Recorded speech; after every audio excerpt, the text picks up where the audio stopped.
7 minutes after the hour, 6 o'clock on this, the 18th day of September. Good morning to you. Thank you so much for joining us on the Power Breakfast Show on Power 102 Digital. Of course, full casting. You just heard from Paul Richards. We'll hear from Richard Raghubarathinge, Wendell Stephen. We got Ruben in the mix. My name is Steve Kahn. Let's get straight into the WTs, see what's happening weather-wise, traffic-wise. Start off with traffic going through Santa Rosa, slow going, heavier, heading towards O'Meara Road. Maloney to Piarco, Trin City to Huey. And after Huey, it's pretty much clear sailing. Just you'll slow down just by swim call. All right, volume on the road as usual. Kelly Village, Southern Main Road in the vicinity of Chin Chin Road.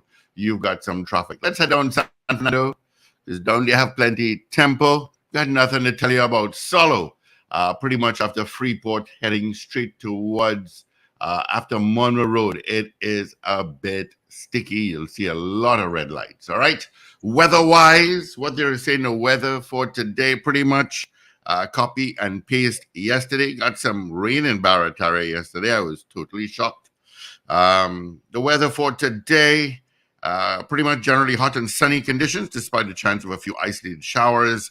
Low chance of the heavier afternoon shower favoring western and hilly areas. Of course, this evening will be fair. More, maximum forecast temp, Piarco, 34, 33 at Crown Point in Tobago. And of course, let me just pull it up here before,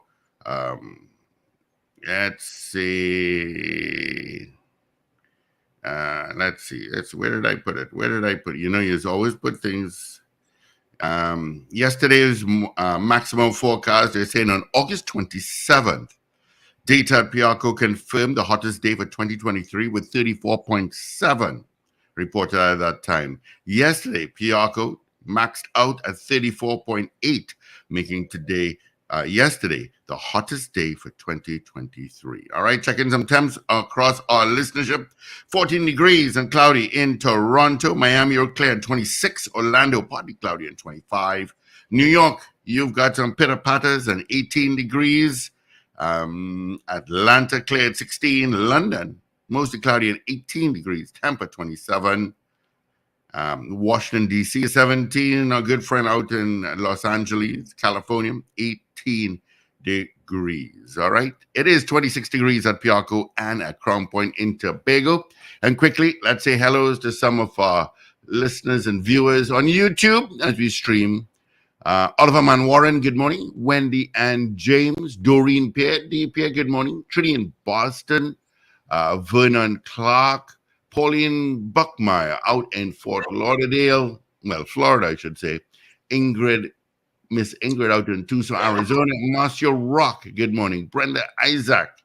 Carol Guevara, Wagwan. Ms. Maloney Dudu, good morning to you. All right. Paul Richards, good morning to you, my friend. Good morning, Steve. Morning, everyone. Monday morning to you. Monday morning. Here we got the Monday blues. Your chip I'm sounding. I rested this weekend for the most part. Yeah, I didn't even sleep well on Saturday at all. Didn't sleep too good last night either. Yeah, that was a tough one. Had a lot on my mind. If you get a sweat, you sleep better. No, it's just, you know, I'll tell you, around 10:20, my good friend, who I've known all my life from since preschool, Rishi, called me up and said, "You hear anything about Charles?" I said, "Charles? No, I just talked to him today. He was all right." And then he gave me the story, Charles Kublalsing. And I've known Charles, from preschool as well. There's a few of us from primary school, is Dawn, Rhea, Rishi, Charles, myself, that always stuck together and always kept in touch. We are good friends. And to hear that news... Well, condolences on your loss and certainly to his family. Is that the family of Dr. Wayne Kublalsing? Yes, they're related. Yeah, when I saw the name, they're related.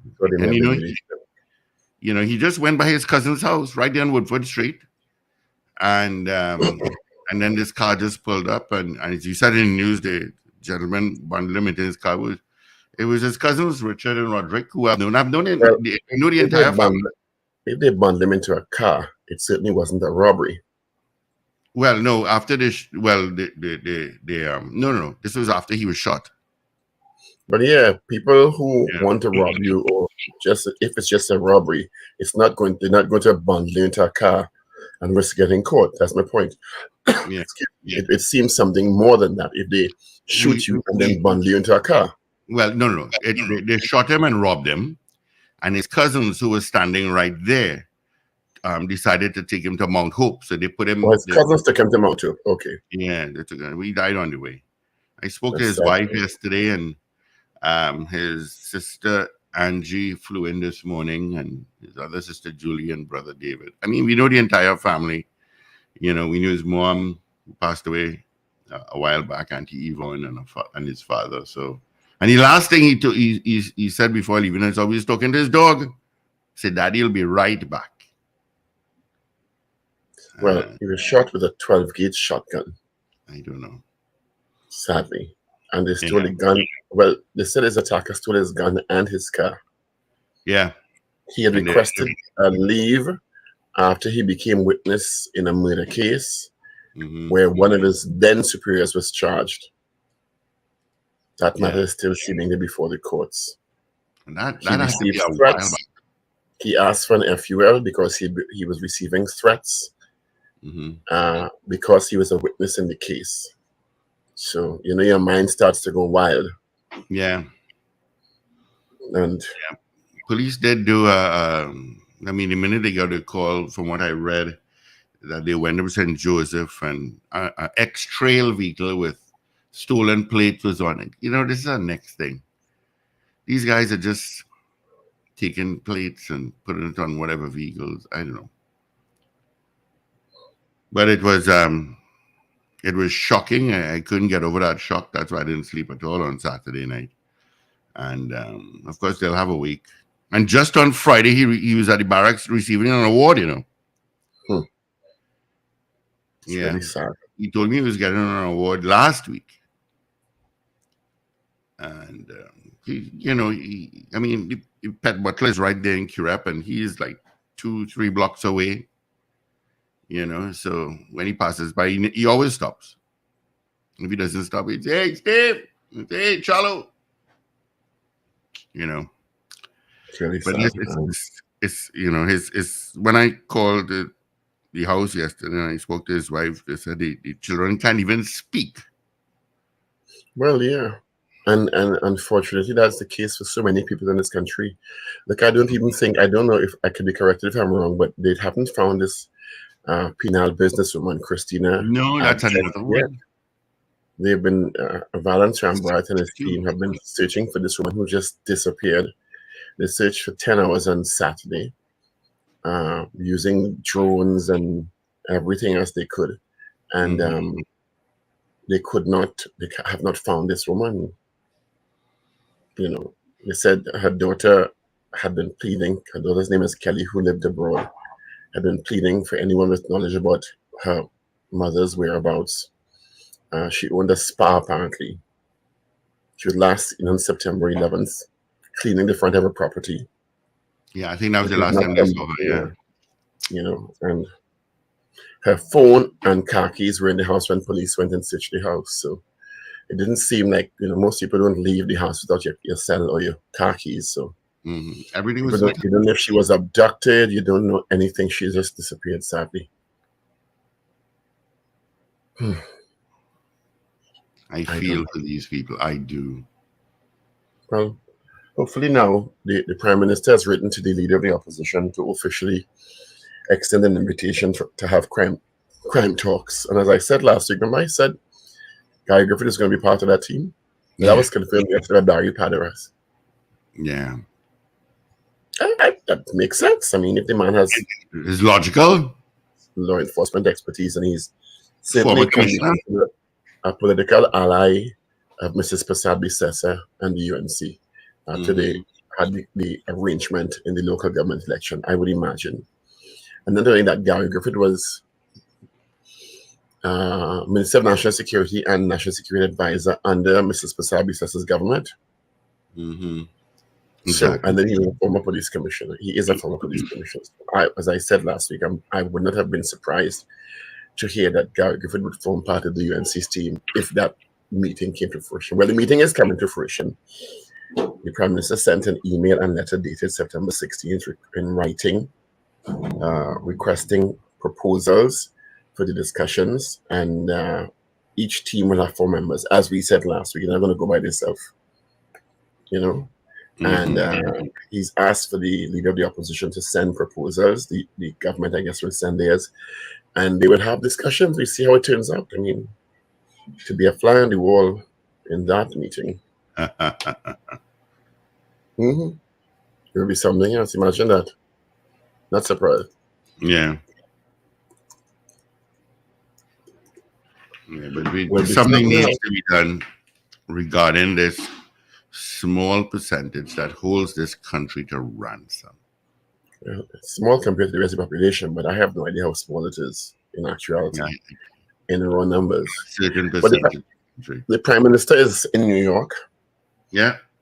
Attending the 78th session of the United Nations General Assembly. He's there with Dr. Amy Brown, the Minister of Foreign and CARICOM Affairs, Minister of Planning, Penelope Beckers, and Minister of Health, Terence Diasing, right? So-called members acting Prime Minister. Over the weekend, the other big news that shocked people in this country was Republic Bank slashing their credit card allowances by half. No reason given it. Forex. They cut half the maximum US dollar spending limit per billing cycle on their Republic Bank credit cards. Because RBL is the largest bank in the country. Company's assets total $114.4 billion as of June 30th, 2023. I think they posted quite a substantial profit. Last time they posted profits, they're always in a profit, always in a positive. Which is not a problem. The bank in the business to make money, I have no problem with that. Yeah. But the issue is now, I mean, thank God I don't have a RBL credit card. Because I know people who I spoke to on the weekend who use it when they travel. Imagine you're outside, right? And you are outside until, because this is effective September 21st. Right? Which is in, what, 3 days? Yeah. And you're outside. Thursday. And you are planned to do business or purchase stuff outside. You have no control over now your allowances for the month cycle, because it's a month cycle. You cut in half. Yeah. School fees. School fees. No, small and micro and small businesses operate on credit cards. Buying goods outside. That's how they operate. My question is, if they've cut the allowances, some big business access to Forex by 50% or any amount. Could there are huge companies here that seem to have no problem getting Forex? I wouldn't say they have no problem, but they have less problem than you and me. Well, they have less problems than a lot of people. Oh, I need 2 million. I don't know that they could get 2 million. I'm just calling a figure. Just call a figure. But then let me not say that, because I don't know. You never know. Yeah. I you know, and I just think it's contemptuous that you just do it. And so you don't say it's coming in 2 weeks. So if you have business in trade, if you plan to do business or even a month, or if you have stuff that you plan to do with your credit card, you have some time to prepare. Yeah. You literally give people 5 days notice. Because when I 5 days notice. When I travel, I have miscellaneous cash on me. But the bulk of my spending money is on credit card. Likewise. Everything in the US, mainly US, are talking about because to go to the bank to get this, to go to the bank to get that. Most jurisdictions I have traveled to in the last 5 years, more and more, they don't take cash. No. There's a they do not take cash. I went to with a spoon or with a stone bookstore the other day in London and pull out cash, and the guy said, "We don't take cash here, you know." A bookstore. So I said, is there any cash I can go to? She said, no, we only take credit card in this outlet. Can I pull out the credit card? Thank God I had it. You understand? They said they do not take cash at that outlet. Yeah. In some stores in Canada too, and in New York, you just don't take cash. You don't take cash. So I mean, what people gonna do? As I said before, micro and small businesses in particular operate by buying goods for resale in this country or for assembly and resale through their credit cards. Yeah. Is it that we're trying to shut down that sector of the business community? Minister Imber said that he's going to hold a meeting. I'm sure this statement was prompted by that Republic Bank and people online slamming Republic Bank. Eh? Oh, yes. He said, I'm sure it's in response to that he will hold a meeting with the central bank, commercial banks, and the business community to discuss the causes and effects of the increased demand for Forex, right? He said, among the reasons, but not limited to, the driving of consumption is not only accessibility, not only supply, but also demand. And I would imagine because the amount of people I know buy stuff online because it's cheaper and you get better quality stuff through Amazon and ship it differently. And when you buy an Amazon, you have a warranty as well, eh? Yeah, the number of shipping companies that are now catering for ordinary citizens to ship this stuff in, right? Mm-hmm. He said, and the minister said so. He said the explosion in online shopping, which he's tried to put measures in place. To me, he might insist for that, but to try and manage that, because people get cheaper goods and sometimes better quality, many times better quality. He also said the growth in the economy is driving up increased demand as businesses expand their operations with importing new equipment, raw materials, and finished products. Yeah, it's as I said before. So I don't know how those small businesses and medium-sized and micro businesses are going to operate. I just don't know how they're going to operate. It's going to basically close down half of them, and many of them, I mean, not say half of them. But not only that, Paul, there are businesses that when shipping prices were at its peak, carried up their prices. Now shipping prices has dropped. Has the price dropped? No. No. I don't know what people are going to do. You know, and as I said, I ain't sure that all the US we generating staying here. CPT Singh says buy local. Well, CPT Singh, if we buy local, 80% of the stuff in our supermarkets will be off the shelves. Yeah. Okay? We don't eat local in Trinity because we can't feed ourselves. So why I fully agree with the principle of buy local. I support local. Because we go so far. It's a little bit. Right? And some people even suggest going so far as to suggest that with Republic Bank's expansion into all these territories, including, let me see, up the islands, Ghana. Right, we know Ghana, yeah, up the islands in Ghana, that maybe I have no confirmation of this. Some of the Forex is going to supply to keep those businesses solvent. I mean, it's their money, and they could do what they want with it. But I mean, how does it affect Trinbagonians? I don't know. Paria, Vice President Guyana, said after our local government elections last month that a Trinidad businessman come across to Guyana to get Forex. I know people also take Canadian and go on and try to change the Canadian when they get to US. They could get Canadian and pounds much easier than they could get US dollars. Yes. So I don't know how. Anyway, but I think Republic Bank should have at least given a reason. They just said this is what we're doing. You have until September 21st. 3 days. 20th anyway. 3 days.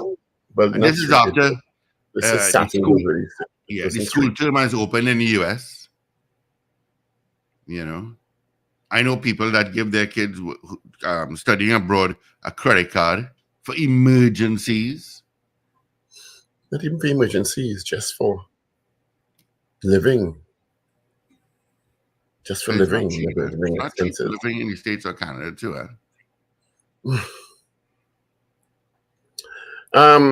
The controversy surrounding Milady, I hope I pronounced it right, Materano's victory in the Miss Grand TNT Beauty Contest took a nasty turn over the weekend, with the young lady now receiving death threats. Mm-hmm. Just confirmed by her manager, Cherise Parsons. Yeah. You know what someone mentioned to me on Saturday, that the organizers have not proved to the citizens of Trinidad and Tobago that she is a Trinidad and Tobago citizen. She said she's been living here. That's fine. I have no problem. But they have not proved that she's a citizen. Well, Gypsy, NCC Chairman Gypsy, Winston Gypsy Peters, is very upset and clearly doesn't want the young woman to represent this country. And he's called on the Prime Minister and the Minister of Foreign and CARICOM Affairs to get involved, which I don't think they should, quite frankly. No, it's private. It's a little competition. You know. She wins. She's wearing a Miss TNT banner, so I know how private that could be. And she's actually, you're right. She's representing the country. Mm-hmm. So if she goes out there, and I'm just saying, I'm not saying she's going to. I'm just saying if she goes out there and gets into some sort of controversy, you know what they're going to say? Miss Trinidad Miss Trinidad and Tobago in XYZ. Okay? Mm-hmm. Likewise, if she goes out and wins, they will also say Miss Trinidad and Tobago XYZ wins, right? So to add balance to the conversation.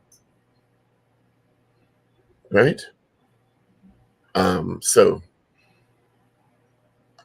it is a national issue because she's representing red, white, and black.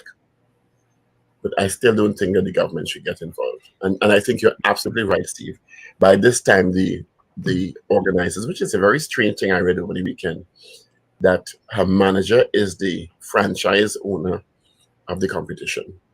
Maybe she became a manager after she won. I hope it was after she won.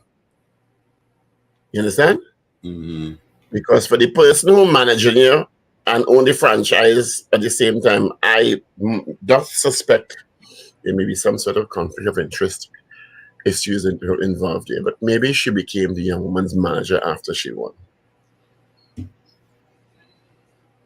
We don't know. They said the 29-year-old businesswoman operates her own registered company and met all criteria required by the international body. But did she meet the criteria to be a Trinbagonian citizen?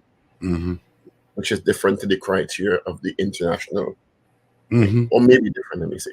Prove to us that she's a citizen. Pull out the passport. That's all. Redact the important parts and pull out the TNT passport. Mm-hmm. Remember, I told you this story last week. If you recall, when I went to the bank and I saw something. What? You're being very cryptic. I don't remember. No, I went to the bank. I'll say it now. And there's this individual, and clearly cannot speak English.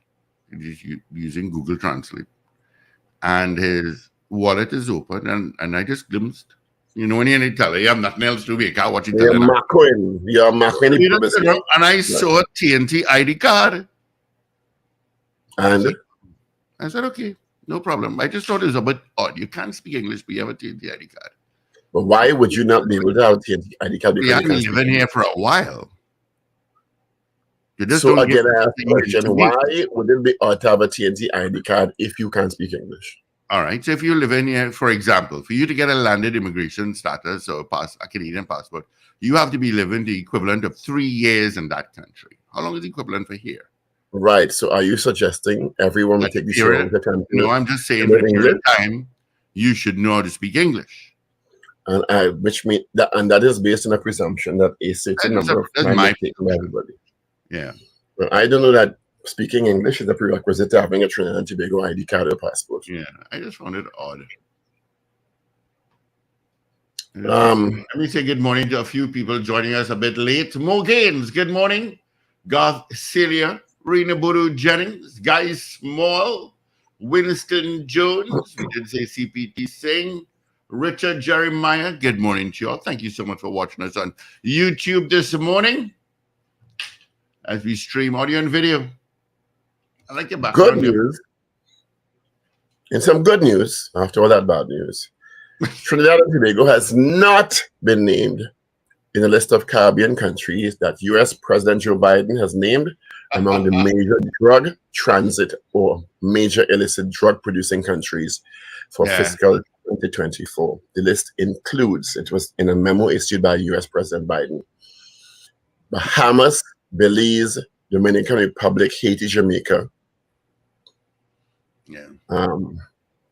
Afghanistan, Bolivia, Burma, the People's Republic of China, Colombia, Costa Rica, Ecuador, El Salvador, Guatemala, Honduras, India, Laos, Mexico, Nicaragua, Pakistan, Panama, Peru, and Venezuela.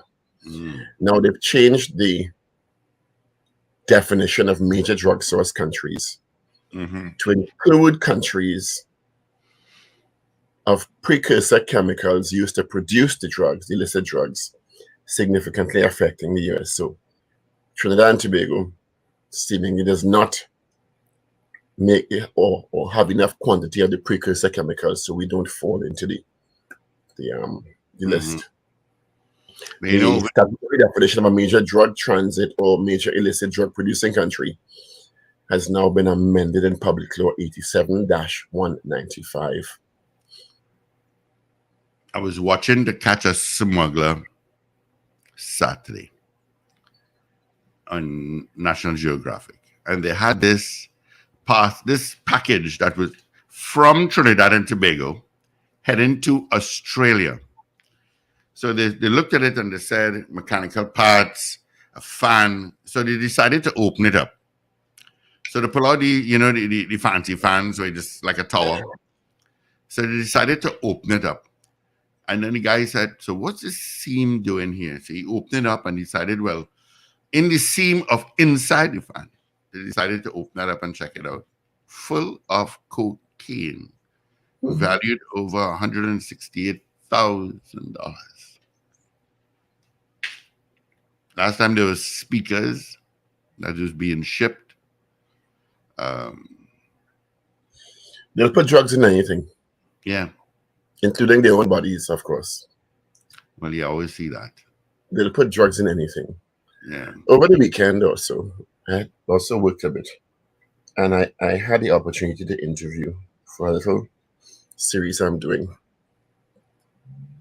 Christopher Boudram, who is the lone survivor of the Paria diving tragedy.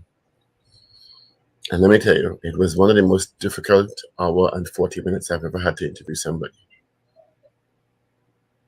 You interviewed Christopher Boudram? Yes.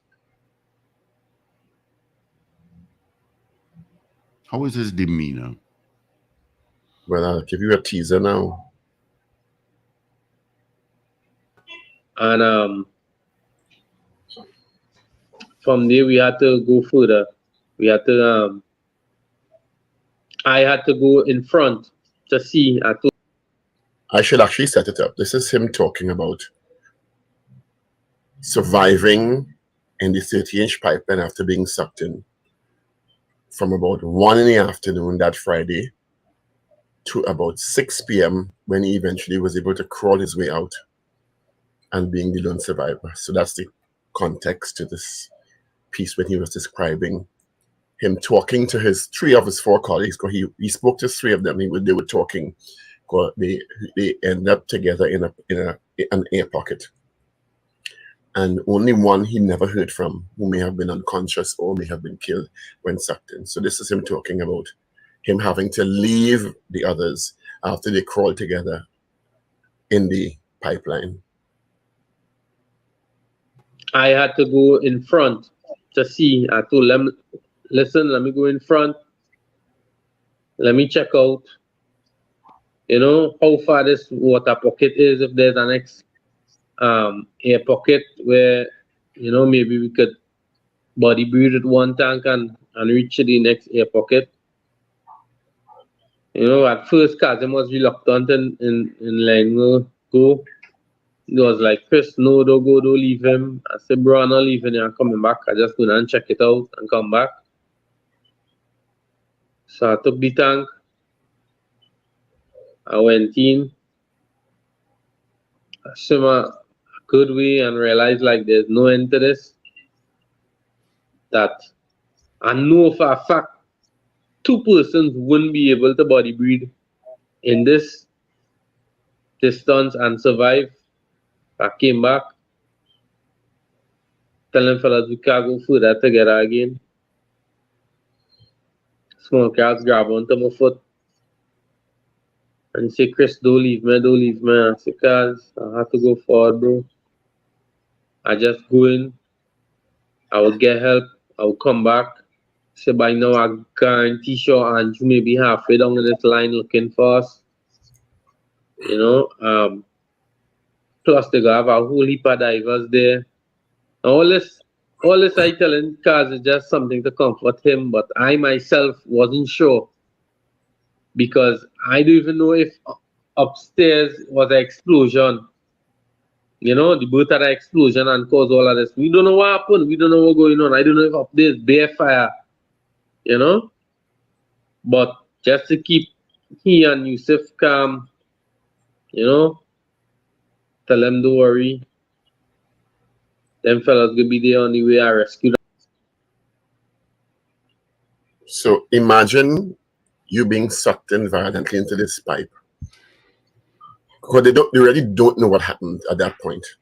Mm-hmm. Keep in mind, they sucked into a vertical part that was cut to fix something, into a 30-inch pipe that had some sludge and some air, some water. With equipment that was around, so equipment also sucked in. Down the vertical pipe, past the elbow, and into the horizontal pipe, some distance. And he sustained injuries, a fractured skull, damaged arm and wrist, and a damaged ankle. So imagine kerosene-like, well, petrochemical-like stuff in your eyes and in your mouth, and in the air, which is very poor air quality. And you in there from about 1 in the afternoon, about 2 in the afternoon, until about 6, just after 6, when he would have been able to crawl his way through the vertical part and then reach a part where now there's water, so he could pull himself up through the water because of the buoyancy. Morning, Richard. Morning. Still have 5 feet to go, which he can't drag up because he's injured. So he recounted in detail about the time inside that pipe and how difficult it was to leave his colleagues there, 3 of which he was speaking to. One held onto his leg and he had to kick the leg because the guy just didn't begging him, don't leave me. So when he came out, he said he was telling people, because even when he got up there, he was so delirious from the poisoned air and stuff that he said he actually thought he was dead because he saw this light and the shadow of this person, because by that time it's getting dark, you know? And so he thought it was a demon because he's so delirious. When he eventually was pulled out, he's telling the guys that are down there, they're telling him, no, you have a concussion, delirious. Right? And all of that, very, very angry still, as one would imagine, because he thought that his colleagues were just left to die with no rescue mounted. But how is he? He's psychologically broken, emotionally distraught still. Mm-hmm. He's not in the country, I'll say that much, and has received some counseling. Has not been able to work. Well, some because he was paying for it with his own money. His attorneys advised him. Paria apparently had offered some counseling services, and his employee said, his attorney said, until this is resolved, don't accept anything. So he can only pay for so much, and he can't go back near any water yet because it's just too traumatic. LMCS, which is the company that they worked for, the contracting company, operations have been suspended pending the outcome of all the investigations and certainly the report of the Commission of Inquiry. So they have not worked. Let's refresh my memory when that report is supposed to come out. Well, the November now. Right. Okay. Right. So these delays and all are very traumatic for him in the report coming out, because then a lot of finality and a lot of resolution is pinned onto that report. And I'm sure legal matters are going to be brought. So I'm editing it now, but it was a difficult interview. He was so angry at points, very, very angry, because he really doesn't understand how, even though they told him, the Paria and I guess / the Coast Guard was saying that it's too risky to send anyone else in. He said people from their company and others were volunteering. So in his opinion, there was no risk involved because they were volunteering. But of course, there's risk involved to me in any rescue anywhere in the world. Am I wrong, Richard? No, there's always risk. People in caves, people trapped underwater, there's always going to be risk involved. I guess the officials made the determination. We will see if it goes to court, how that pans out. But I mean, he's traumatized. And they were not only workaholics, because I asked him about them, because we never heard about who these men were. You understand?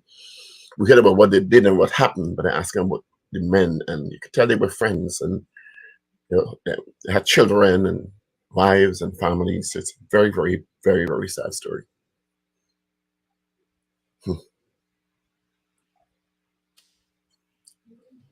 And not near any level of resolution anytime soon. Anyway, it's 6:44. Do you have papers? Yes, I do, actually. All right, care to share with us the papers? All right, I can start with the Daily Express for today. And, of course, today... What is going on here? Anyway. Today is Monday, September 18th, 2023. And the main headline... Gary's money off limits. That's the main headline in the Express today. Judge refuses FIU access to bank accounts of former top cop. So judge refuses FIU access to bank accounts of former top cop. Gary's money off limits. And policeman killed in robbery. Well, I saw that on social media. Sad. Yeah, very sad. Charles Kublai Singh, who was shot dead in Curep on Saturday night. So there's a picture of, he's related to Kublai Singhs, I assume. That's what Steve says. Steve knows him or knew him. Yeah, I would assume so. And Rowley writes, Kamla, let's talk crime plans. And the main... Remember I told you last week, Gary will be part of the UNC's team? Yeah. Is he? Well, Barry Padua confirmed that yesterday, yes. Oh, okay. But it makes sense. Yeah, I guess. It does. Rowley writes, Kamla, let's talk crime plans and Sacred Festival. There is a picture of a lady doing an offering for Ganesh. Hindu devotee. What is his name? Vilana Biharilal. So there is a picture of that. That's the main picture, actually, besides inset photo of Gary from Money's Off Limits. And on the back page, useful exercise. Pollard pleased with Carty. Is it Carty? Yeah, Carty battering depth after CPL qualifier preview. And Talawa's close in on playoff spot. And that's it for the front and the back of the Daily Express. Let's see what the Newsday went with. The front page of the Newsday, the main headline, UNC to include Griffith in anti-crime talks with government as PM offers olive branch. Hines, government working hard against crime. That's also a sub-headline. And the main picture is that of young Jumbies, young Moko Jumbies from Caisoca, Valencia cultural group enjoy themselves as they dance on Queen Street in Arima during Borrow Day celebrations, which were actually over the weekend. So Arima Borrow Day celebrations were over the weekend. And on the back page of the Newsday, TKR skipper Pollard optimistic despite loss to Guyana. Fight begins for CPL finals and Beauty and the Beast of sport rivalries. I don't know what that is about, but it's on page 37. So that's it for the front and the back of the Newsday. And I move on to the Trinidad and Tobago Guardian for today. On the front page, cop killed, gun stolen, ambushed by gunman while leaving parlor, was witness in murder trial involving colleague. Imber blames online shoppers for Forex drain.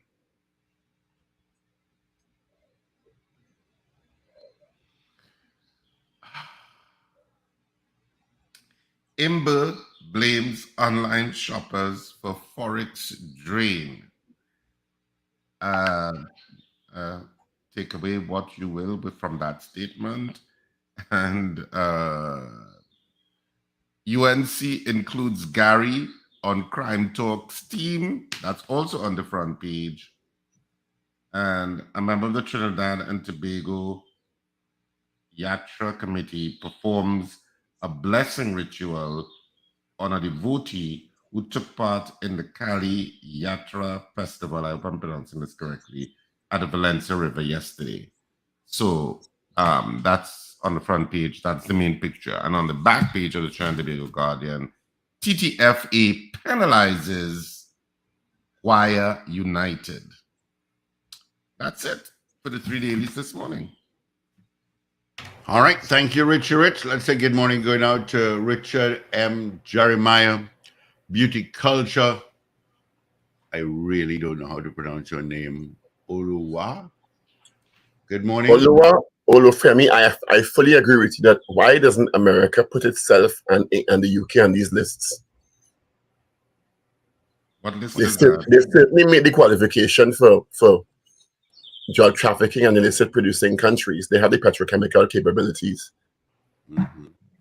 How come when they put in the list, they don't put themselves on the list and the UK? That's What a list very is good that? point. Huh? What list is that? The list of the definition of major drug source countries to include source countries of precursor chemicals used to produce illicit drugs and significantly affecting the US. The US qualifies? Yeah. Good morning, Kieran Yipnow, Slick Money Grip. To me. Good morning to you. All right, let's get the results of our morning poll from Friday. Friday, we asked you, do you expect crime talks between the government and the opposition to result in measures that reduce crime? That's our poll on Friday. Results are in. 73%, 73, said no. All right. So my suggested question this morning is, do you agree with Gary Griffith being included in the UNC's team for crime talks? Mm-hmm. Would you agree with that? Yep. That's the good point. Do you agree with the UNC including Gary Griffith in the crime talks between the government and the opposition? Yes or no? Tell us what you think via YouTube. Hopefully we'll get our new messages service up this week. All right. Which you all will absolutely love. I tell you that much. All right. Do you agree with Gary Griffith in the crime talks between the government and the opposition? That's grammatically incorrect. Yeah. Being all right. Yes or no, 222-8255. That's our number to our studios. Outside of TNT, North America only, 866-525-1099. All right. If you're across the pond, you'll have to dial 868-868-2779. 222-8255. Guy Small says yes to the poll, 100%. We'll be talking to Gideon Dixon just after the 7 o'clock news. I'm trying to get Gary on for a couple minutes also. Okay. Richard Jeremiah says no. What says you, caller? Good morning. Good morning to the gentleman, Sonny Grandy. My answer is yes. Radio. Thank you, Grandy. Good morning. Good morning. Morning. Cora Lady, yes. Cora Lady. Thank you so much, Cora Lady. Have a blessed day. Bye-bye. You too. Thank you. Just say that. Cora Monday. Could do that. Good River Line boy. Long time I go in one. Let's see. Miss Ingrid says yes, absolutely. Karen Yipnow says yes. Cynthia Daniel says yes. Oluwa says no. Michael Williams, Long Islander, aka Long Island, says good morning, guys. Yes. All right. Do you agree with Gary Griffith being included in the crime talks between the government and the opposition?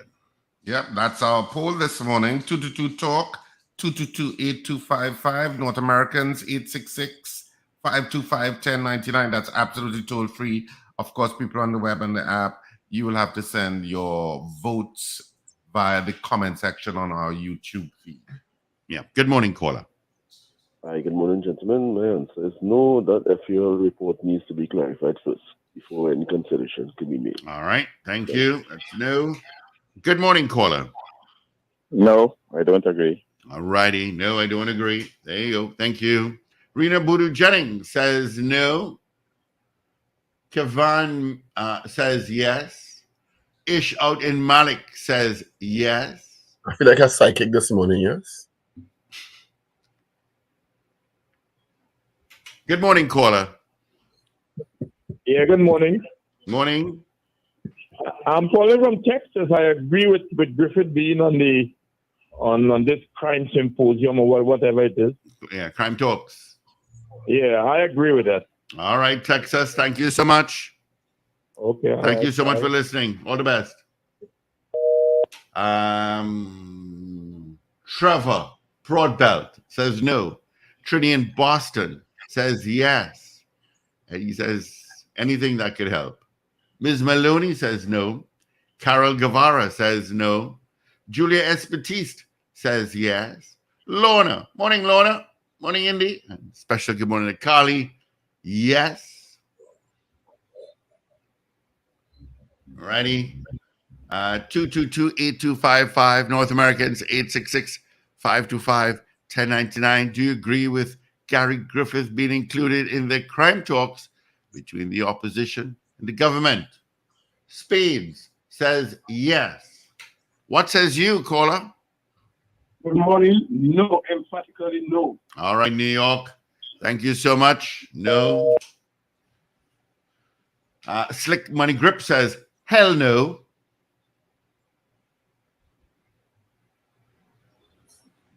All right. Thank you, Slick Money Grip.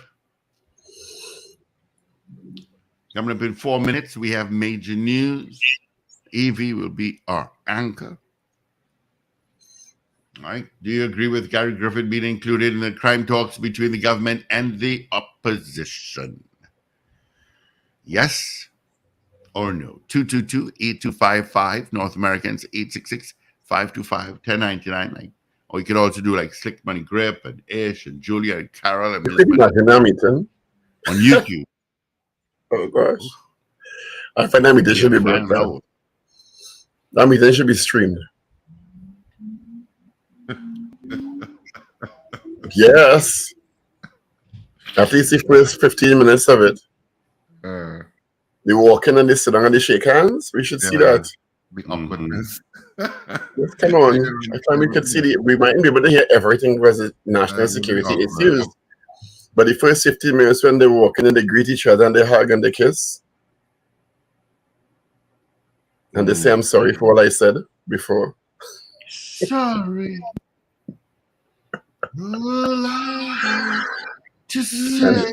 And Dr. Raleigh introduces Minister Hines and Minister Young and whoever else. And Mrs. Pasabis introduces David Lee and Gary Griffith and whoever else, and they all walk across the table and shake hands. And the father goes,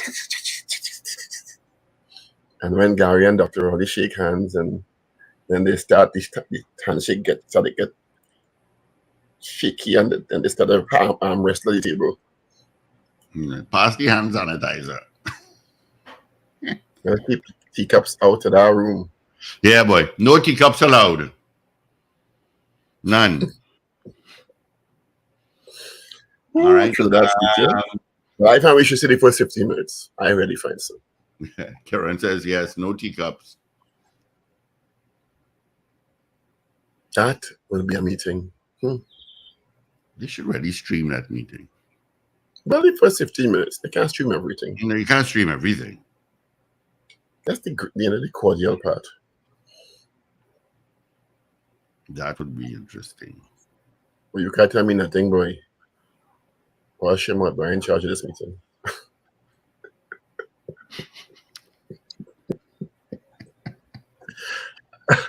Oh. I'm sure it's in those kind of situations. It's always very civil.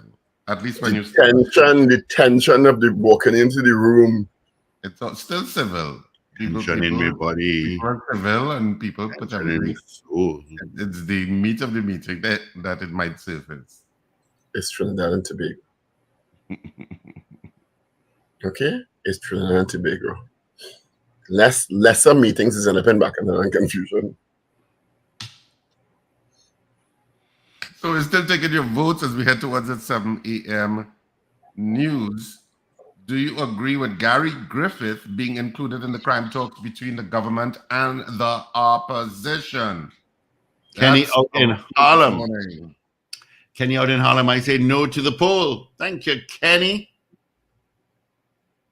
Whatever happened to Ken E? Oh, I just remember thing boy cheese. It's these comments on the stream. Yeah. What does Sean Victor says? Says yes. Paul wanted to. Thank you. Like we could be risk conflict. Like whatever we say to make a difference, right?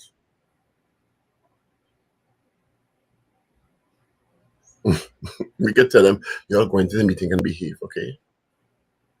Yes, or they behave, all right? When we go to this meeting. Yeah. All right. Do you agree with Gary Griffith being included in the crime talks between the government and the opposition? I nominated Yes Richard or no? Singh as the impartial chairman to moderate the meeting.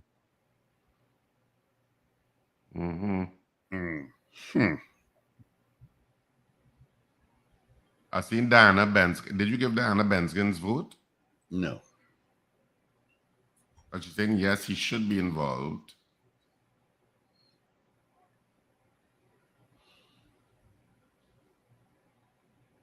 Morning, Sean Victor.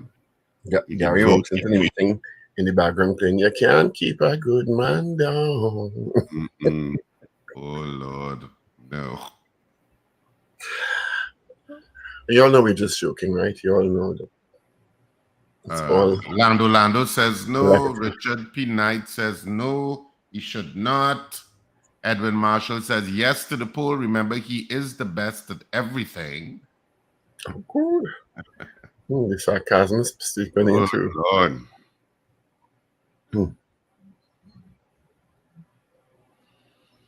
Mogain says yes.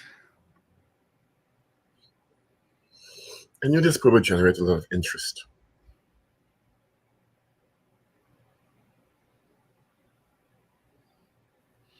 All right, 222-8255, toll-free North Americans, 866-525-1099.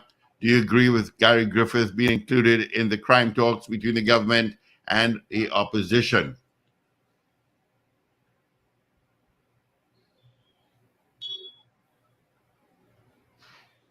All right, Diana. Oh, here comes Avy. Stop it, Paul. Me, I have nothing to say.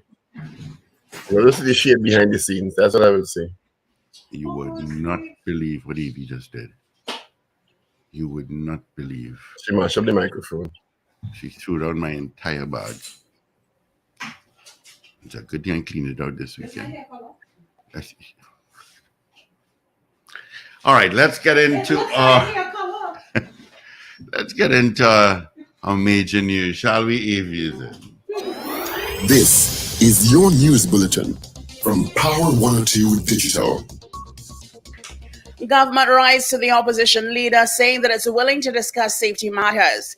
Meanwhile, the UNC tells the government that former Police Commissioner Gary Griffith will be part of its team to deliberate on crime. Finance Minister to hold discussions with key groups on increased demand for foreign exchange, and Americans jailed in Iran expected to fly home in prisoner swap deal. Details in a moment.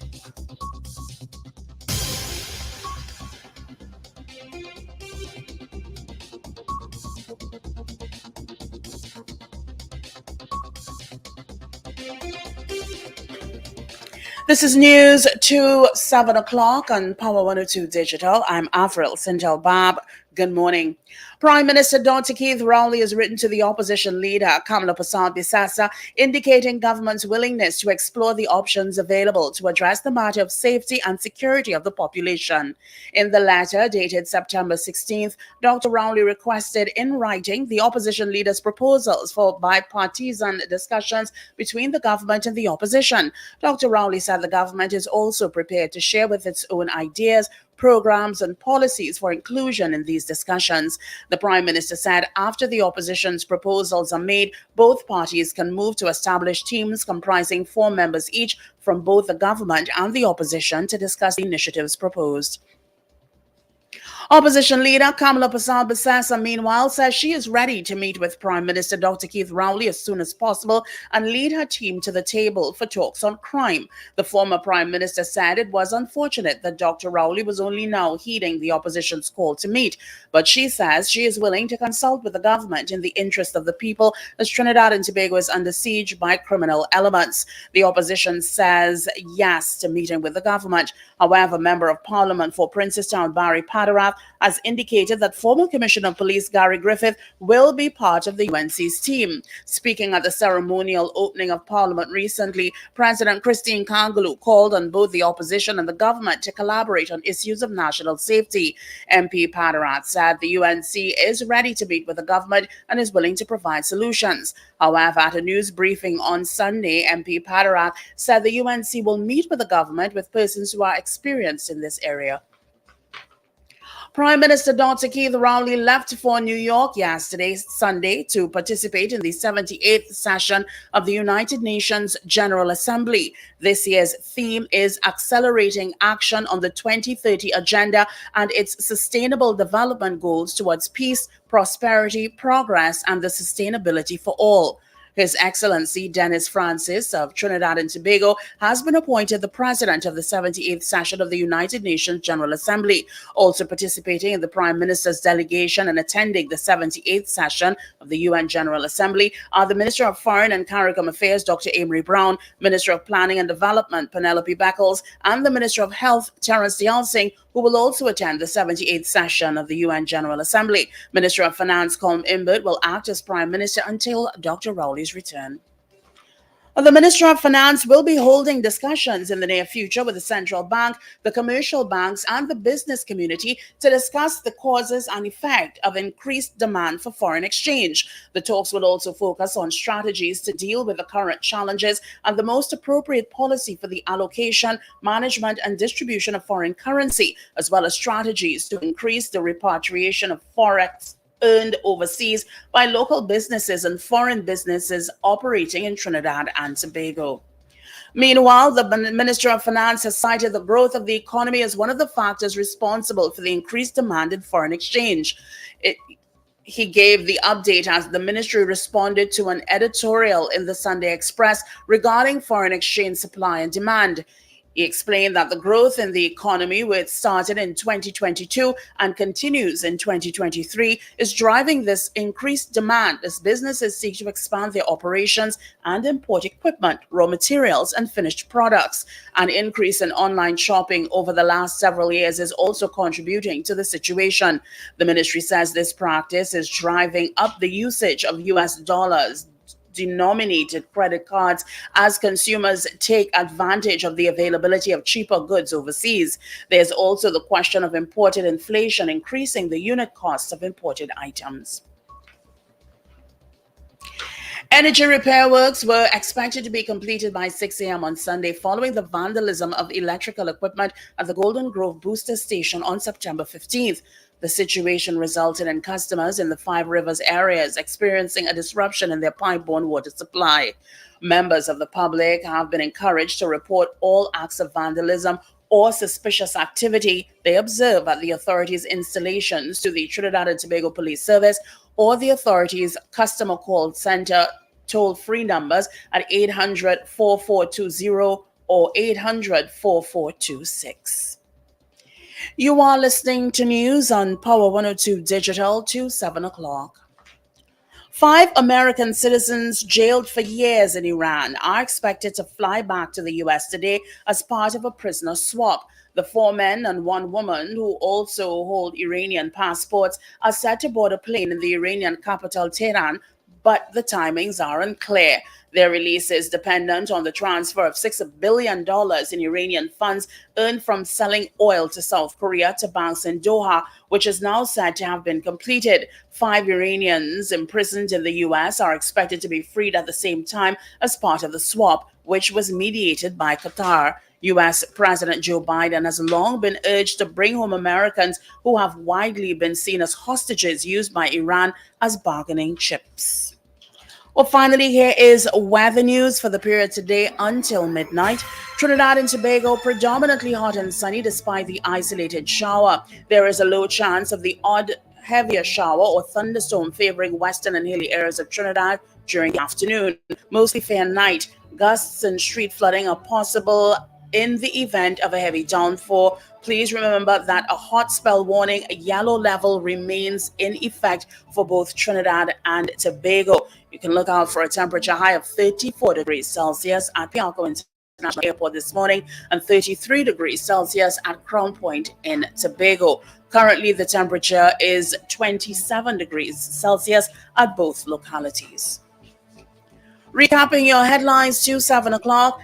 Government writes to the opposition leader saying that it's willing to discuss safety matters. Meanwhile, the UNC tells the government that former Commissioner of Police Gary Griffith will be a part of its team to deliberate on crime. Finance Minister to hold discussions with key groups on increased demand for foreign exchange, and Americans jailed in Iran expected to fly home in prisoner swap deal. I'm Avril Sintil-Bab. That was news to 7 o'clock on Power 102 Digital. Look out for more news in detail at 12 noon today and an update coming up at 8 o'clock this morning. For more details, log on to power102fm.com.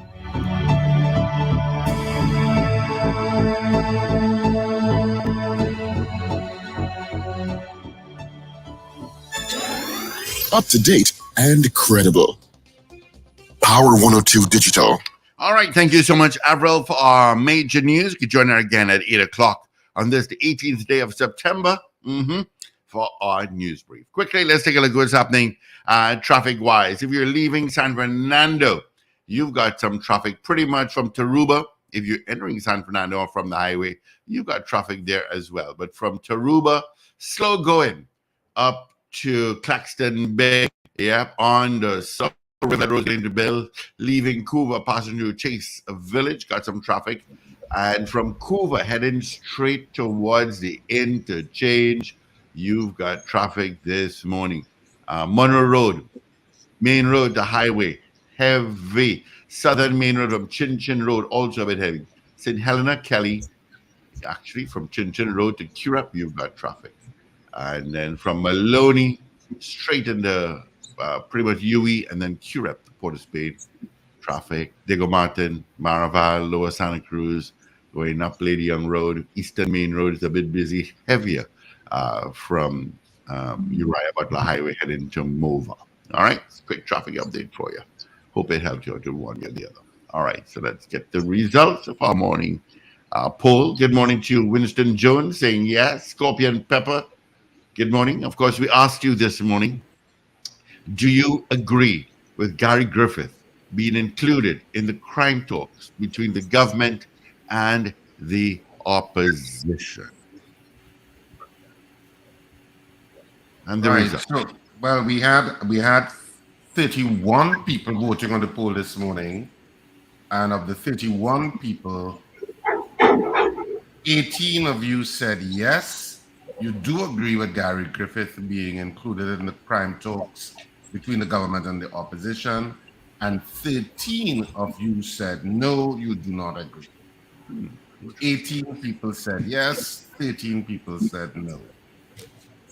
So that gives you a picture of what public sentiment is on it. Of course, the majority are saying yes, include.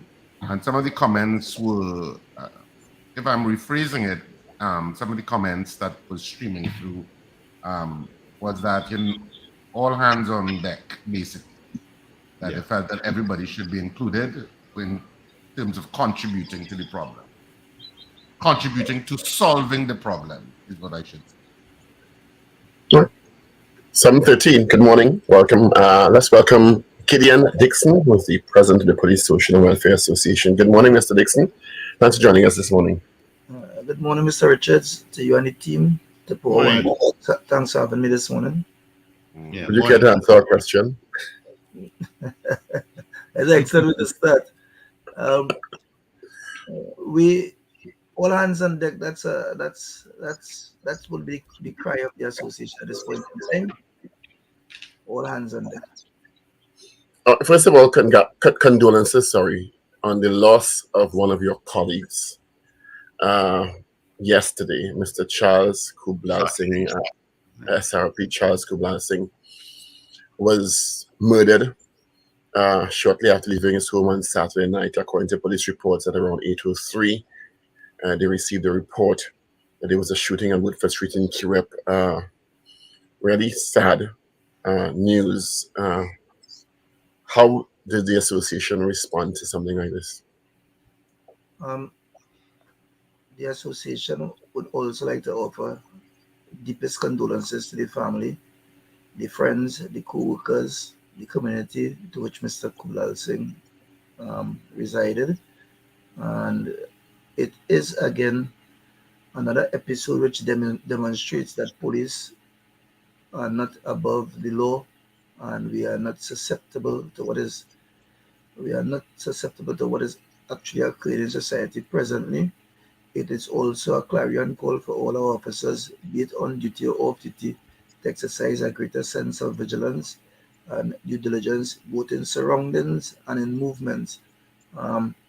We see this on the common man, but most an attack on persons who are put in places to ensure safety and security. We would have made a clarion call to the assistant commissioner in charge of that area for us to have an island-wide manhunt so that the perpetrators could be brought before justice in a timely manner, and for the criminal justice system to be able to exercise its due diligence to ensure that persons of this nature are dealt with according to law and we have safety and security for all. That has been our cry from the onset. I don't know how much information you have or can share, but do you think he was targeted? Because he was receiving threats for a while, apparently. I don't have that information at this point in time. Probably during the course of the day, I'll be able to be fully briefed, but at this present time, I don't have that information. Can you confirm if you had reports that he had actually been receiving threats? No, I don't have that. I don't have that information. That wasn't communicated to me in the discussions with those who are looking into the matter. Do you think, has there, since his murder, has any additional measure been put in place or any advisory to officers in a general sense about their safety and security by the police leadership? I am aware that the assistant commissioner, Mr. Suberu, who is in charge of that area, has been on the ground and leading from in front, and we want to commend them for that. I am also aware that several teams of officers have been on the ground operating since Saturday evening when the incident would have occurred. And that, to me, or from the association perspective, we tend to be reactive in things that we do. Not saying that we could have prevented a move, but most of from a perspective, Europe in particular is an area which we find to be always somehow or the other, always under intense scrutiny where crime and criminality is concerned. It's hot. It's hot. Yeah. With that being said, we need some more resources there. Now, resources within the last 2 months or so, last 6 weeks or thereabouts, you have seen that we have intensified our operations through Operation Blue Line. And so, but generally, Europe, from where I sit, and I live on the outskirts of Europe, I find, and we find it to be an area that needs more and more resources, be it technological, be it physical resources, and also the members of the community to contribute significantly, because that is the only way we'll be able to arrest so many things that occurs within that area, that locality.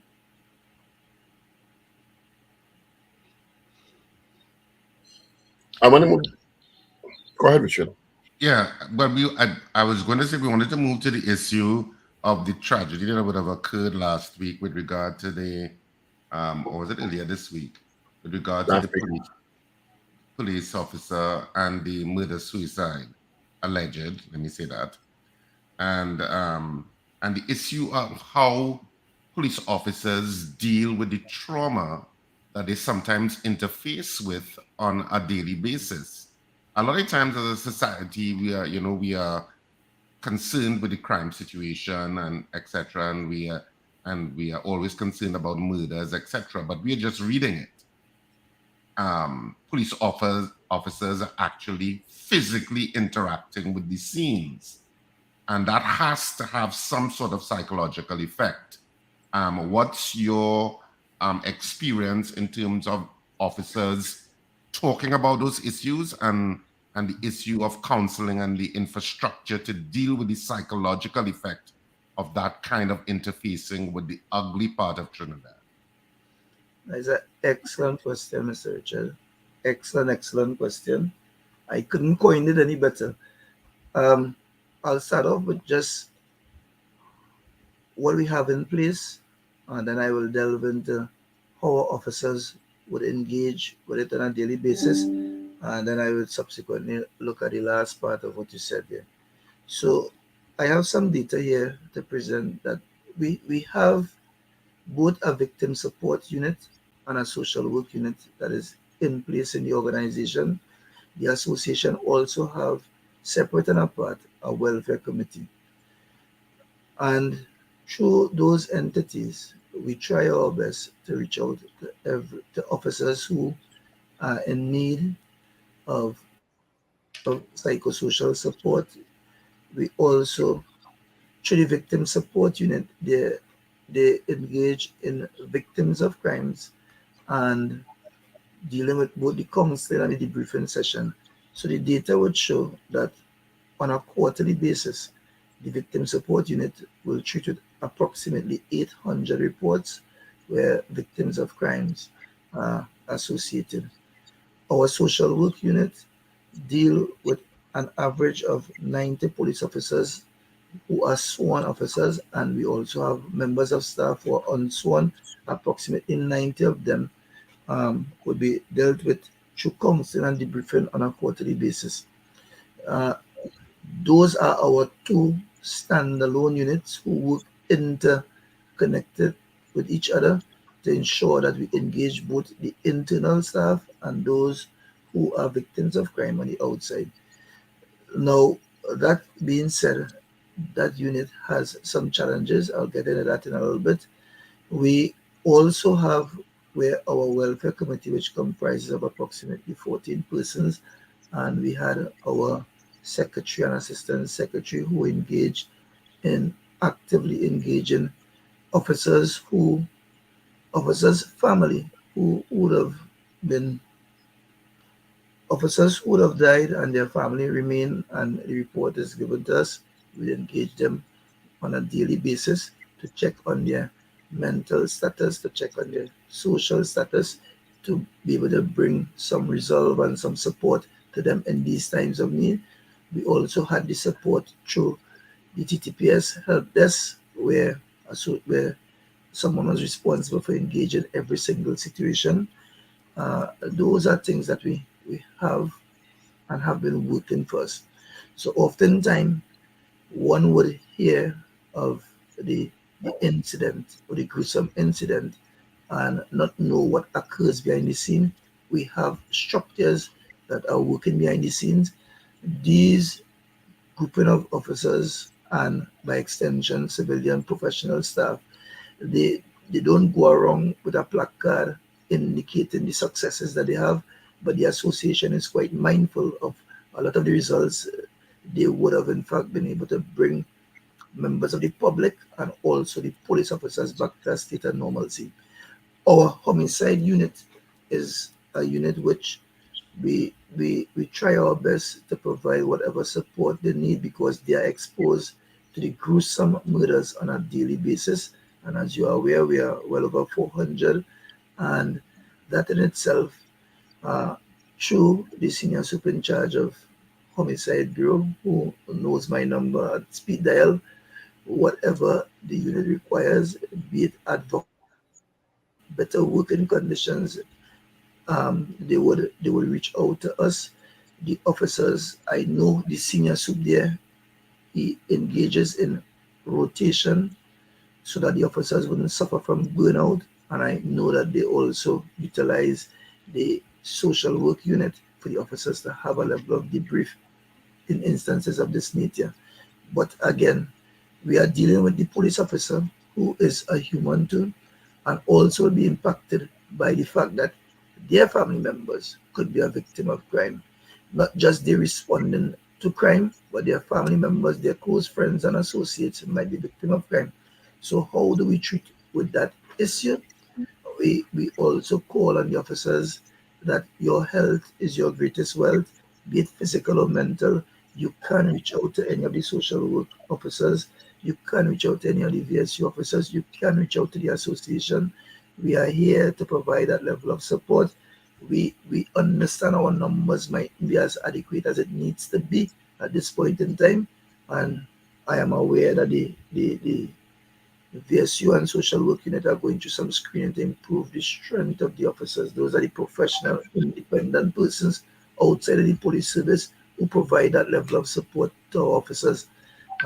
That being said, we are in desperate need, Mr. Richards and team, for at least 6 more social workers, and we are in desperate need for at least 80 more victim support officers, so that we can be able to provide greater support to our officers and by extension members of the community who are victims of crime.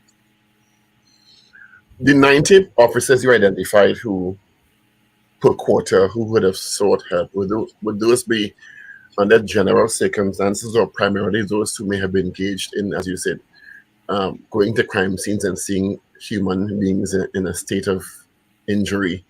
Because I've seen some videos online that the average citizen has to deal with is very traumatic, or are very traumatic, and officers have to deal with this on a daily basis. Sometimes the officers were involved in criminals shooting at them, which is also very traumatic. Would it be under those primary circumstances, or would it be generally?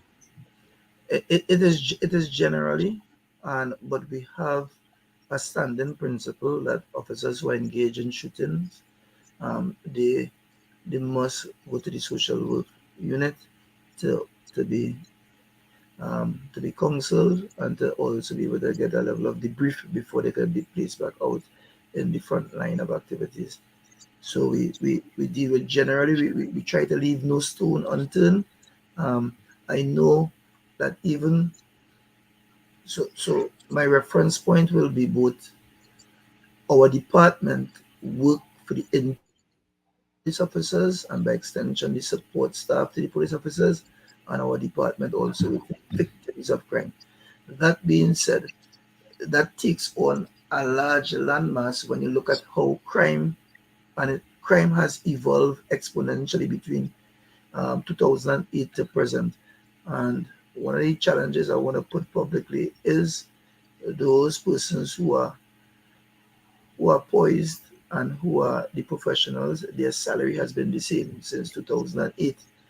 We need to look at that in a meaningful way. I trust that they could use your influential office to ensure that that takes place, and also increasing on the strength for those persons so that we will be able to reach more and leave no one behind. So when you make requests for additional resources, that's channeled through, I assume, the executive arm of the TTPS and onto the ministry, etc. When you, because you mentioned some resources that you needed there, is that are those resources, and it's a human resource issue? Are they being, is that request being addressed, or is it something that is, I don't know, percolating, so to speak, waiting to be addressed? Well, it was percolating for quite some time, and as I said earlier, I am aware that interviews occurred or are occurring presently as we speak.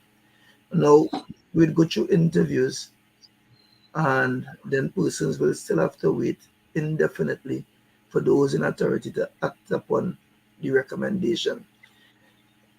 As an association, we have issues with that. We often see things from what are the issues, how could we deal with the issues and find solutions. If we identify that there's a human resource issue, and we have persons out there who have the skill set, who also have the expertise, who also could grow and develop along the way and bring a service to the general policing body. And we should not let politics or bureaucracy get the better of us to solve that. It is about reconciling some things. It is about budgeting, at least max out where the budget could go and bring persons, because we understand the value of the persons we are trying to seek, and the objective is to bring persons back to a level of normalcy. Because if we don't do that, what actually happens? We have hurt people in the community, hurting people, and we will have hurt officers engaging hurt members of the public. And those things need to be addressed head on.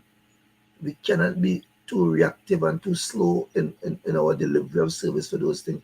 Those things are low-lying fruit from where we sit. in terms of the resources you talk, does the police service, I should say, have on board full-time psychologists, etc., counselors, or is it that they outsource that to private service providers? We have the counselors on board full-time. We have, as I said before, we have a social work unit, and we also have a victim support unit. Both are headed by Ms. Aisha Kobe and ably supported by Mr. Kirk Pierre. Now, I am aware that they also engage in collaboration and outsource some of the things that they might not be able to treat with on a day-to-day basis. And that continues to work for us. But if you look at the mass, or you look at the data, where we are short by at least 18 victim support officers, so that we can have throughout the length and breadth of Trinidad and Tobago at least 4 in each division. That in itself is of concern, because you would now have the members of the public, or even the police who is a victim, having a longer time to wait for service. That could be addressed through getting that adequate human resource in place. They are also data driven, so I was able to give you the data, what occurs on a quarterly basis with the unit. And so I told you a while ago of the situation regarding the unit and how much persons per quarter, 800 crime victims being seen per quarter. That is just it. That is 1 quarter. We still have 3 more to go.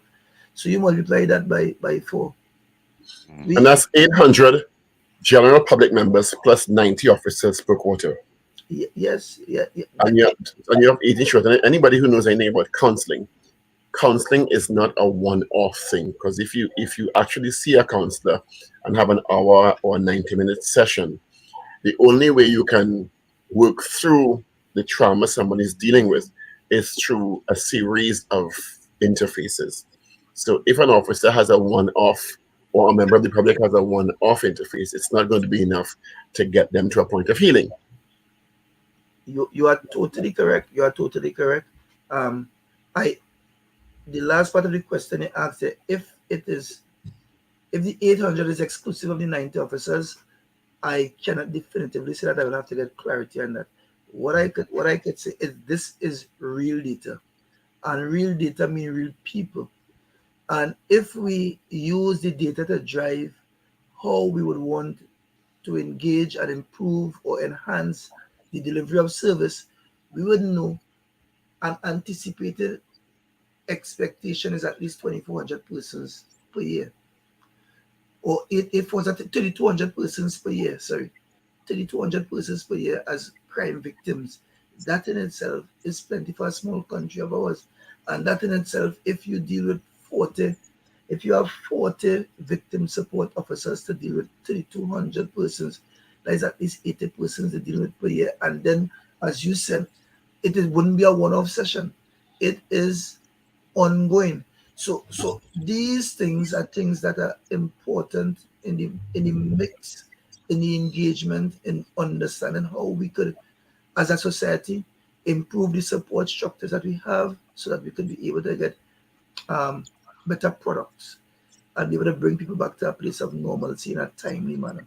These things are necessary. We are a developing nation. It not beyond us. I want to ask a question, which I'm trying to be sensitive about this because it's related to the issue that occurred last week with the officers who, in what has been described as, I have no confirmation of it, a murder-suicide scenario, and the potential that they may have been involved in a relationship. And it's not the first time we would have seen situations like this. And I know some companies have a no fraternization policy.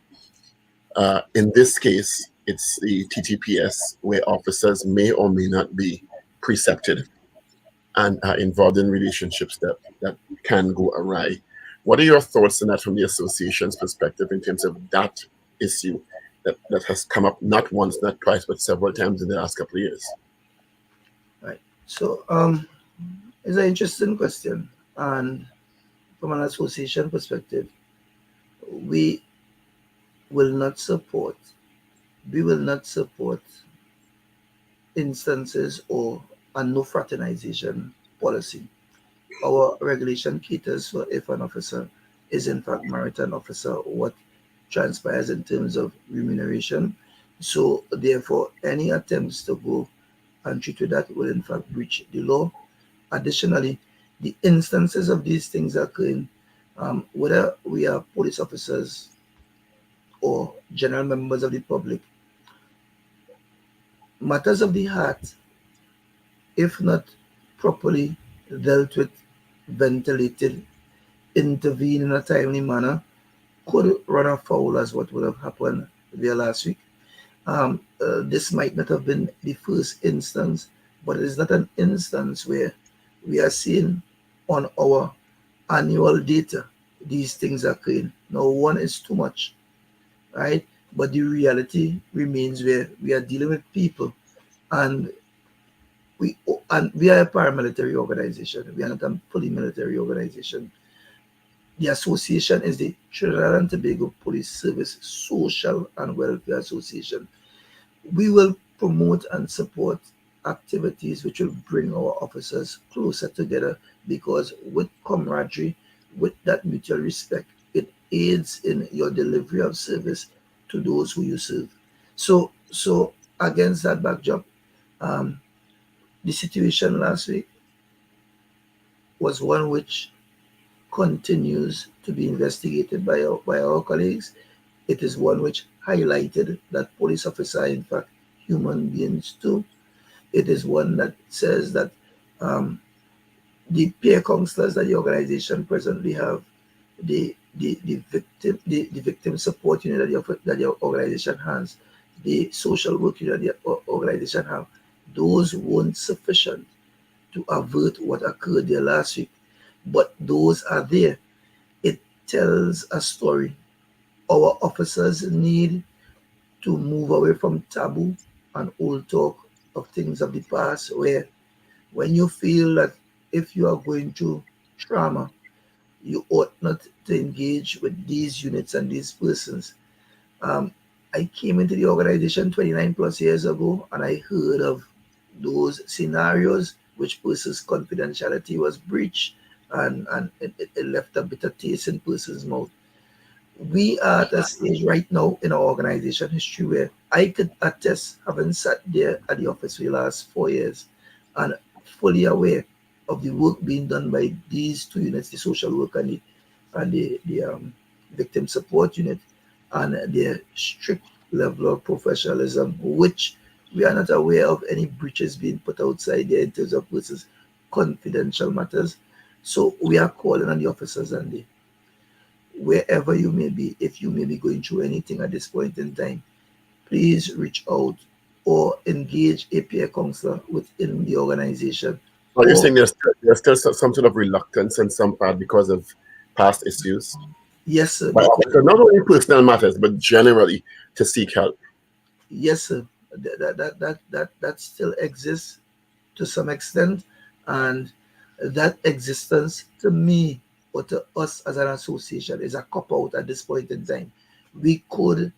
It better you try to utilize what it have. If it fails, then there's room for us to try to make some adjustments and improve what we have. But I am aware that over the last 5 years, 4 to 5 years, there has not been a single claim that the units functioning right now have breached persons' confidential matter. That in itself, give them a chance. They are prepared to work. We are paying them to work, and they are working. We need to pay them a little better, and that is where you come in. Yeah. Yes, Doc. Yes, Doc. Yes, that is where yeah, you're very right. You're speaking to a man with a lot of power there, you know. And, but you know, I'm just wondering. I hear you. And I know the issue of remuneration for police officers has always cropped up from time to time. And how much more attractive it needs to be. And I know in some other countries they make it attractive so that it lessens the issue of corruption, etc., etc. How motivated generally do you think members of the TTPS are in this fight against crime? Or would you say, in your estimation, they're largely motivated, or is there a certain level of demotivation? You all came cracking this morning, gentlemen. You all are cracking this one. Excellent question. Let me see how I could answer this question correctly. Officers, by and large, are motivated to perform the duty. By and large, the greater number of us, and the true test of what we do is often demonstrated via the court. You made an interesting point by speaking to in other jurisdiction what occurs as it relates to law enforcement officers to be able to avoid corruption. That is a discussion that we need to have. That is a discussion that needs to really and truly take place, because though we are the gatekeepers of the criminal justice system, we are not treated as the gatekeepers in terms of how we are remunerated. We are treated as the average public servant. But the average public servant, they work a 40-hour work week. The average public servant, they get to spend and share time with their family. The average public servant, they don't get their leave restricted when there is any national activity or when there's any upsurge in criminality. the average public servant are given flexi time. The police are not. The police, as the gatekeepers of the justice system, we believe that we ought to be given that level of consideration as our colleagues who are operating the justice system. Because if we don't do what we're supposed to, then the judges and the magistrates wouldn't really have matters to treat with.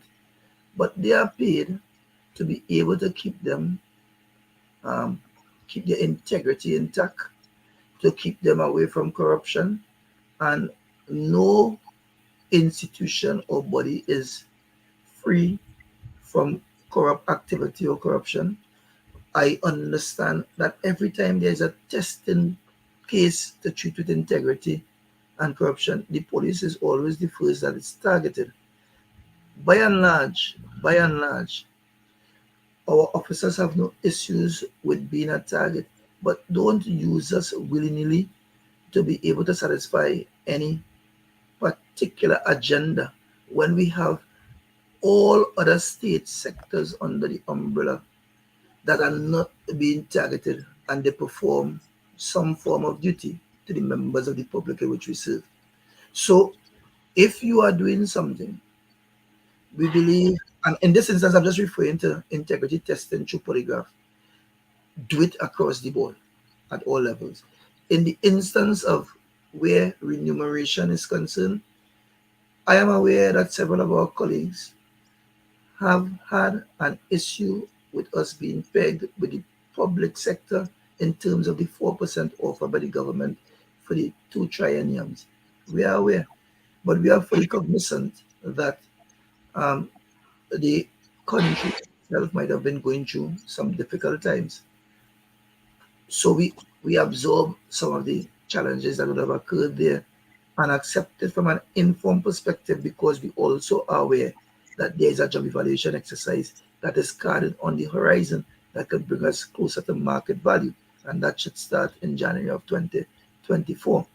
We are also mindful that our officers, we have just come to the end of another triennium, and on the 28th of this month here, we will be meeting our general membership, seeking a mandate to engage in salary negotiations for the period 2020 to 2022. That again will bring us closer to market value. Those things are things that we scientifically and data driven know that is upon us, and it can bring officers in a better place and space. We work with what we have presently. We have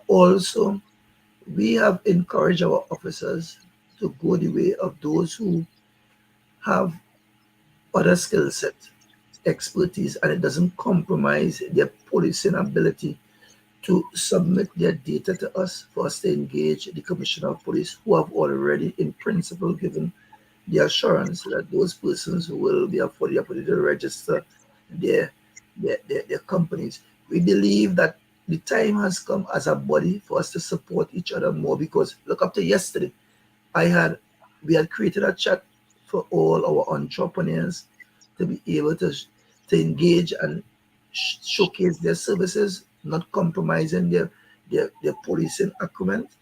And yesterday, my ACs had to be serviced. I placed in the chat, anyone doing this, I got a police officer to respond within a timely manner. We have to start to support each other a lot more, and the salary in itself will be there for the security purposes. The skill set of the officers could also be developed, enhanced, showcased, and they could continue to do well, right? While I agree with you that because of the nature of the job, I think it may be a consideration by some that officers be pegged in a different category. But what would be your response to when you compare different sectors? Different sectors have different prerequisites for entry and academic qualification to enter those sectors. For example, nurses have to have X amount of O levels or A level or CAPE, and also do a degree in nursing. And other sectors have different levels of prerequisite, putting them on a different level. How would you respond to the issue of the qualifications for entry for officers and officers who improve their academics or their training in a particular way have a different consideration for remuneration. And I'm not discounting what you said before based on what police officers are presently faced with, but I'm talking about that as an additional layer. It's an excellent question, Mr. Richards, and I hope when I champion this cause here, you are able to do the needful. Now, the all powers you think I have. I often tell persons the same thing where I'm concerned. Right? So, the Trinidad and Tobago Police Service, data would show, happens to be the most educated institutions in Trinidad and Tobago presently. We have officers who are doctors presently. We have officers, hundreds of officers who are holders of master's degree. We have an equal number who are holders of degrees. We have from our special reserve officers, persons who are master's degree holders, who have other skill set. We have a cadre of educated persons within the ranks and file.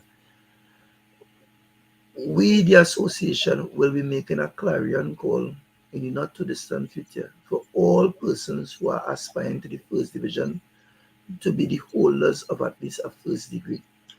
We understand that education acumen also is pegged against remuneration. And that is why, coming out of the 2002 to 2004 job evaluation exercise, our officers' educational entry into the regular service would have moved from having 3 subjects to that of 5 subjects. So you must have 5 subjects at this point in time to enter the organization at the second division level. But you spoke about market value earlier on. Market value suggests you're comparing to other jurisdictions where New York, Canada, some parts of the UK maybe. Yes, you have to have an initial criminology degree or some equivalent qualification to even be accepted. Right. So presently at our police academy, when officers are embarked upon the training there, the qualification that they come out with, it is similar to that of a certificate in criminal justice. Similar to that and official accreditation are 2 different things. Noted, duly noted. So therefore, there might be work to be done. And what you are highlighting there is any little gaps, and you are guiding me so that we would be able to peg those gaps. But the training at the academy, which certifies the officers to go out and do policing, and it is one that also gives them credential when they pursue higher academia, where they would also get waiver of different subjects. So that in itself continues to work for us. Additionally, having the knowledge, having the experience and the wisdom to apply all these things are the areas which we need at this point in time to be able to better massage to get greater results. I say this from the perspective that not because a person has all the qualification means that that person will be brave enough, experienced enough to engage criminal perpetrators who are going around with high power explosive weapons at this point in time. How do we marry the academia with the expertise and the wisdom? That's standard all over the world. It's called regular standardized job evaluation, job performance evaluation. Right. So we are speaking the same language. That is why we continue to impress upon the authority. Training for officers must be continuous. And officers who expose themselves to the training and the standard, they must be given some form of remuneration, or they must be given some form of push ahead in terms of advancement. So those training that they're exposed to, and when you train them, you engage them in assessment, certify them. That is the way that the organization must be going and able to maintain best practice standards. So we are on the same page. I am aware that I fully agree with you. I think that's the way to go, and people can't be working hard, sacrificing to train themselves and better themselves academically and otherwise be evaluated ahead of their or above their peers in terms of different prescribed categories of evaluation and be exposed to the same remuneration packages. To me, it's just not fair. Totally agree. So I guess what you said, the organization has, and I know that's true, what you said, people who have taken advantage of educational opportunities and advanced themselves. Would you be able to have or provide that data so that the public gets a sense of what officers are doing and the percentage of officers who are potentially eligible for, as you said, first division promotion and become eligible because of this, the advancing themselves academically or otherwise? Yeah, I can get that data. It wouldn't be too difficult. Like I could get you in course idea, I'll send it back to you so you'll be able to further apprise. Do you think the HR function in the service is adequate in terms of the job evaluation and because one of the things identified in the DSRN report is that HR issue which has been demoralizing officers for many years? I think that there has been some significant stride with HR over the last 2-3 years since the DSRN report, and that in itself would have. I know that they took that report. The senior super at the point in time, who is now presently on leave, together with a team of officers, would have taken that report and they would have worked assiduously to achieve some of the recommendations and targets. So the HR department would have made a full stride going forward. There is always room for improvement, and I leadership impacts the results in a significant way, and we have to get, the organization has to do a better job of churning out leaders. And I see that from the perspective that what I'll be speaking in the next hour also on leadership, and what I've come to realize is that as an organization, we do a tremendous job of creating a lot of transactional leaders who would be able to maintain the status quo. We are in evolving times, and maintaining the status quo, as important as it is, we need to go beyond that. We need to be able to be a little more innovative in our thinking, be able to go beyond what exists by way of a box, be creative, and be able to influence others. And I speak beyond transformational leadership. I speak to something called regenerative leadership. We need to create some of those leaders who are able to be in touch with not just the job and the objective, but also the people in which we serve. And it is against that backdrop, I will be speaking to some officers within the next hour or so along those lines. We need some of those to be able to improve what we are doing presently. Mr. Dixon, thanks for being with us this morning. We appreciate your time. Great sober conversation as per usual. Yeah, thank you very much for having me. You all do enjoy the rest of the day. Same to you. All right. Likewise. Thank you. We're talking to Gideon Dixon, who's the president of the Police Social and Welfare Association, about many issues related to police officers and their duties in Trinidad and Tobago, 5 before 8 a.m. Yeah, and of course, just reminding you, of course, that theater is coming back with a bang in the next couple of weeks. Of course, it starts with Nikki Crosby. Not two bangs. Not one bang, it's two bangs. 50-ish and Hot AF. That is on at Queen's Hall on September 30th, which is Saturday, September 30th at 8:30 p.m. and Sunday, October 1st at 6:30 p.m. Tickets are on sale at all usual outlets, so all the outlets have tickets, except for Rumbox. Rumbox doesn't have their tickets as yet. But if you're in the St. James area, you can get tickets at Crosby's in St. James, which is close to Rumbox, so you can get tickets there. Tickets are also available at Queen's Hall from today, 12 noon to 6 p.m. and continuing daily, you can get tickets for Nikki's show, Nikki 50ish and Hot AF. You can get tickets from today at the Queen's Hall box office, 12 noon to 6 p.m. And you should not miss this show. I'm privy to the rehearsals, of course, because I am directing with Penelope Spencer. And I am telling you, it is hilarious. We are laughing during the rehearsals when Nikki is doing some of those pieces. It is hilarious. And some of the stories that Nikki has are unbelievable, but true. I know. I know. I'm aware. It'll be interesting to see how you all put them together for stage presentation, because some of them are quite risky. I know some of these stories behind the scenes, and they are out there. So looking forward to that. So you should not miss that. The one with the gray hair? Yes.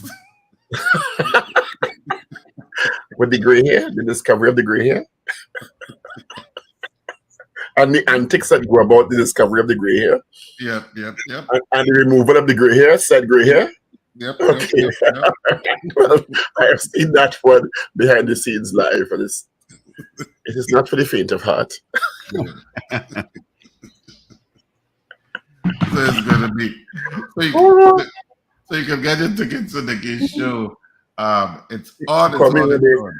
Pablo, I said, yes, next. I discover a gray hair. Hear me? We'll go and dye it. Here she. It can't die there. Oh, Jesus.